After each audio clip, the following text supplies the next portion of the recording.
Uma reunião do Grupo de Trabalho de Transições Energéticas do G20 durante a presidência brasileira, e hoje nós tivemos uma manhã de várias oportunidades de debate bastante ricas em detalhes, dados, informações em torno de um dos temas que o Brasil elegeu como prioritários para a presidência brasileira, que é o tema dos combustíveis sustentáveis.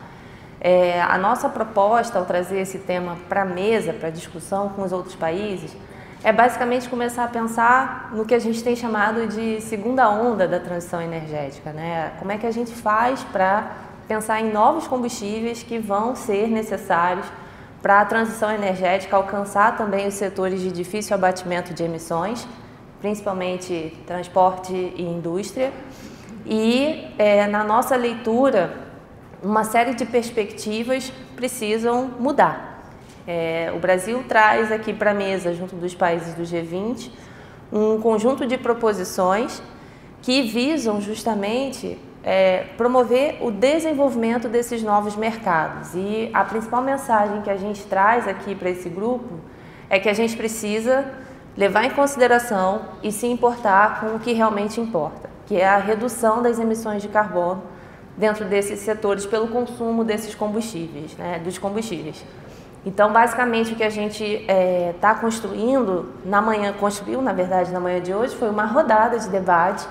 Tivemos a presença de vários especialistas, pesquisadores, atores que são importantes no mercado global de carbono, que têm acompanhado essas commodities, essas novas commodities, né, como hidrogênio, SAF e outras coisas.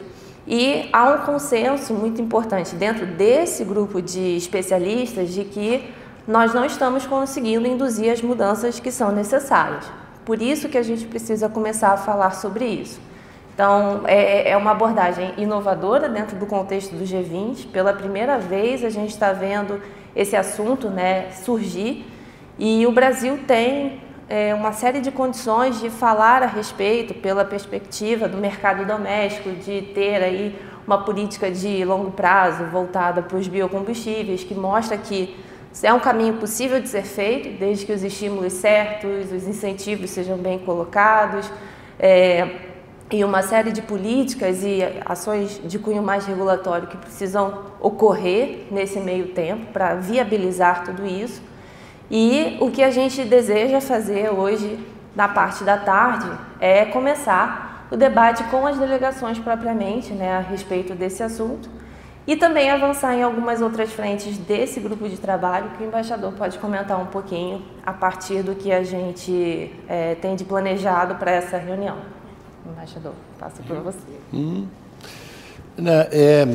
Porque nós trouxemos várias organizações internacionais que estão cuidando desse assunto. Então, vocês sabem que, por exemplo, para SAF, né, que é Sustainable Aviation Fuel, combustível de aviação sustentável, a Organização Mundial das Nações Unidas que cuida disso, que é o OACI, veio aqui e apresentou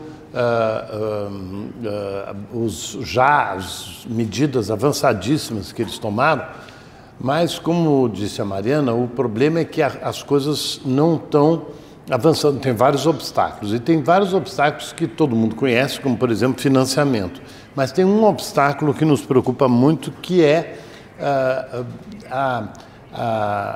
uma padronização, né, da contabilidade de carbono, né, de todos esses novos combustíveis. E a gente se dá conta que nós não estamos avançando nesse sentido, e isso é uma prioridade nossa muito grande. Então, a gente teve também a Agência Internacional de Energia, que deixou isso também muito claro.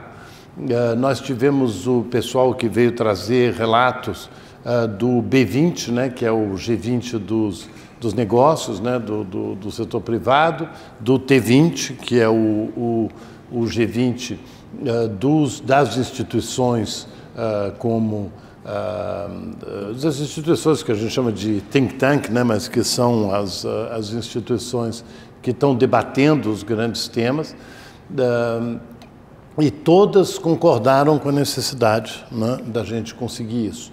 Então, esse obstáculo é um obstáculo que o Brasil espera contribuir para que ele seja derrubado, e foi uma discussão muito boa de manhã, mas foi uma discussão técnica, como você disse, e agora nós vamos conversar com as delegações para ver se a gente consegue avançar nisso. Aí...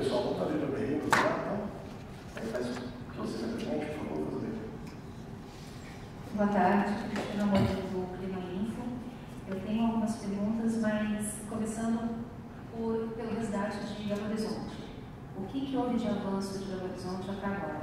E a minha segunda pergunta é se o anúncio feito ontem pelo Reino Unido a respeito do fechamento, né, e finalmente terminar o consumo de carvão no país que começou o consumo de carvão na indústria, se isso tem algum impacto aqui nas discussões dessa semana. Quer que eu comece? Fala de Belo Horizonte. Isso.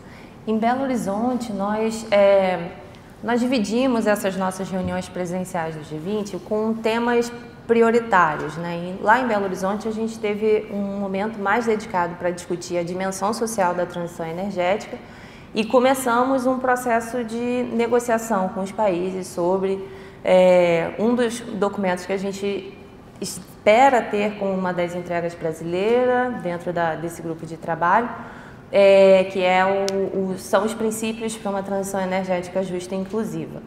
Então, de lá para cá, a gente fez uma série de outras reuniões virtuais com os países do G20 para a gente avançar nessa construção de consensos.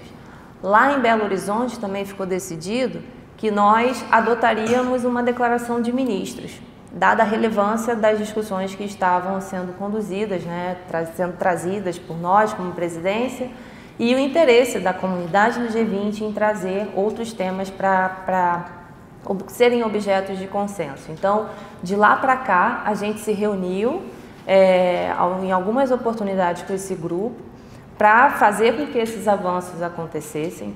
Tivemos avanços, mas o texto ainda está em processo de negociação como parte, né, da dinâmica natural desses eventos diplomáticos. Então, a gente espera que aqui em Foz do Iguaçu, ao longo de hoje e dos próximos 2 dias, a gente seja capaz de emoldurar todas essas construções, chegar no consenso e levar um pacote de construções e textos que sejam...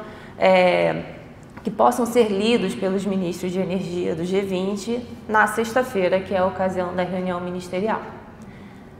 Eu acho que eu perdi a sua outra pergunta, é do carvão, né? Ótimo. A gente não está fazendo uma discussão aqui focada em tecnologias. Acho que o Brasil tem sido muito feliz nesse processo, principalmente para pensar justamente em como resolver as questões que são mais críticas para a gente avançar e acelerar a transição energética global. Então, toda vez que a gente tenta entrar num debate muito tecnológico e tal, a gente percebe que abre espaços para muitas polarizações, para discussões que são muitas vezes acaloradas e que não vão tirar a gente desse lugar de necessidade. A gente precisa avançar. Então, o que a gente tem feito é pensar de uma forma mais holística nessas construções, olhando para financiamento, olhando para questões, como eu comentei, da dimensão social, que tem uma perspectiva que traz um contexto de complexidades aí para serem observadas pelos países e formuladores de políticas, e também agora olhando para essas questões do que está faltando para a gente avançar na implementação desses novos mercados, desses novos combustíveis, o que está faltando para eles ganharem tração, escala, velocidade, se tornarem viáveis economicamente. Tem muitas questões que envolvem barreiras tecnológicas ainda para esses combustíveis novos se expandirem mundo afora. E o que a gente vem aqui é olhar para uma das nuances que certamente vão impactar muito nessa construção. O embaixador disse, tem vários esquemas globais, cada um com sua regra específica. E quando você é um país que precisa tirar a indústria, né, do peso de emissões, você precisa começar a olhar assim, esse modelo ele vai ser aderente às necessidades de outros mercados, para que a gente tenha esse ganho de escala e na velocidade que a gente precisa.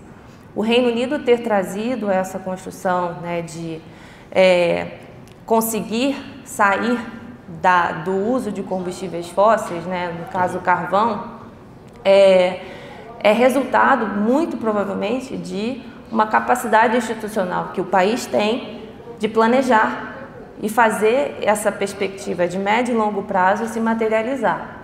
Esse é um dos pontos que a gente também trouxe na nossa agenda do G20 de transições energéticas, pensando na importância do planejamento energético. Isso não se faz da noite para o dia, tem que ter toda uma preparação, tem que ter todo um processo de transição, pensando nas consequências e impactos que isso vai trazer, modelos de negócio, população, sociedade, economia e uma série de outros aspectos.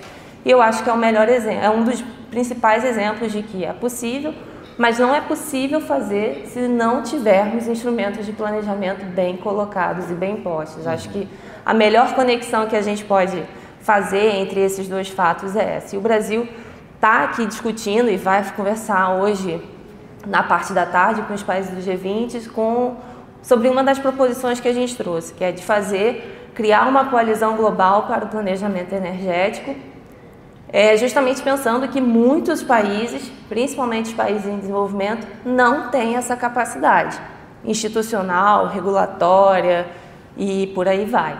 Então, basicamente, acho que isso não é da noite para o dia. A gente precisa ter o capacity building, né, como parte desse processo e, sem dúvida alguma, o Brasil é um exemplo de que é possível fazer, mas a gente espera que as discussões hoje de tarde possam refletir isso como uma das questões de interesse desse grupo do G20 também.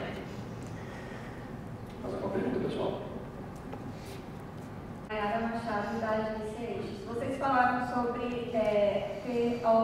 o Brasil querer superar algumas barreiras em relação à contabilidade de carbono dos biocombustíveis. Quais seriam essas barreiras que têm que existir?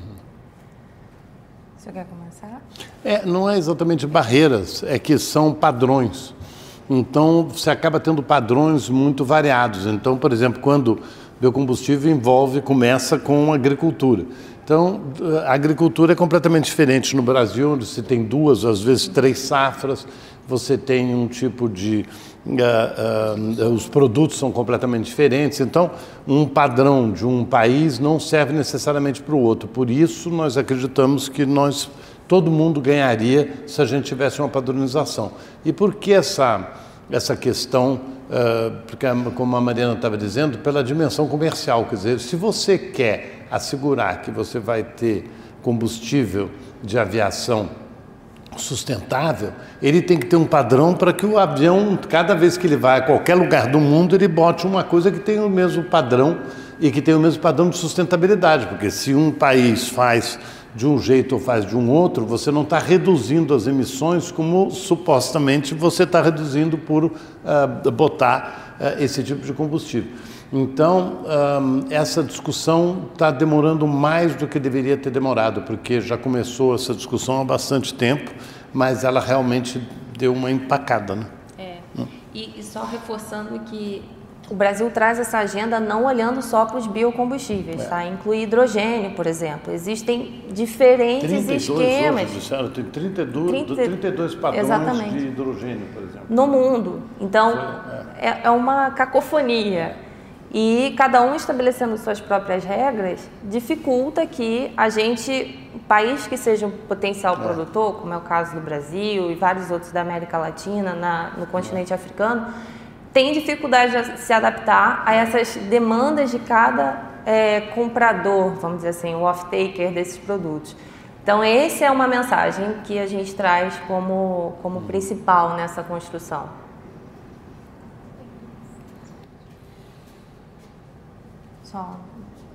Mais 2 perguntas. Em relação ao financiamento, a gente sabe que é uma técnica. Então, a gente gostaria de saber quais são os principais pontos que vocês pretendem avançar e como isso se liga ao trabalho do Finance Task Force. E em relação também à questão de qualidade, principalmente dessa busca por, como você falou, segunda geração. Segunda onda da transição. Eu consigo visualizar essa segunda onda para países como, por exemplo, o Japão, que praticamente já chegou no seu limite de redução pelos meios que tem. Mas outros países como a Índia ainda há muito a fazer dentro ainda da primeira onda. Como que isso se liga nas discussões que acontecem? Bom, falando especificamente do financiamento, né, é um tema árido, sem dúvida alguma. A gente tem números que deixam a gente de cabelo em pé, se a gente precisa atingir as metas de uma redução das emissões até 2030, a gente já sabe que estamos muito abaixo do ritmo de investimentos que precisam ser feitos anualmente, né?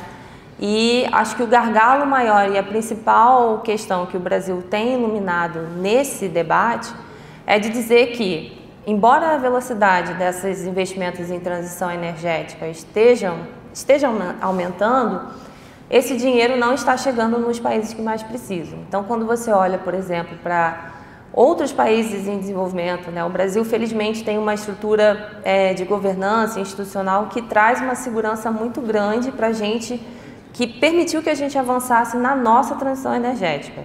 Então, a gente está onde muitos países desenvolvidos gostariam de estar já em 2024.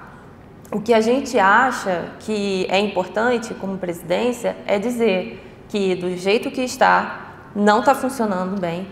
E países em desenvolvimento vão ter diferentes barreiras, lacunas e questões que a gente precisa endereçar. A gente não está se propondo a trazer a criação de algum fundo novo ou de rever esquemas e tudo mais, de financiamento, nada disso, mas a gente fez um mapeamento de possíveis caminhos que podem ser explorados nessa trajetória, e a ideia é que esse documento, que foi feito com o apoio da Agência Internacional de Energia, fique pronto, né, e se torne público na ocasião da cúpula do G20. E ali sim a gente mapeia as melhores oportunidades, por exemplo, para reduzir as dificuldades, por exemplo, com recursos concessionais, em que situações em que doação vai ser mais necessário, por que a gente precisa incentivar, o papel do financiamento para a inovação. A gente precisa olhar para isso se a gente quiser avançar. Então, tudo isso vai estar nesse documento que vai sair em breve.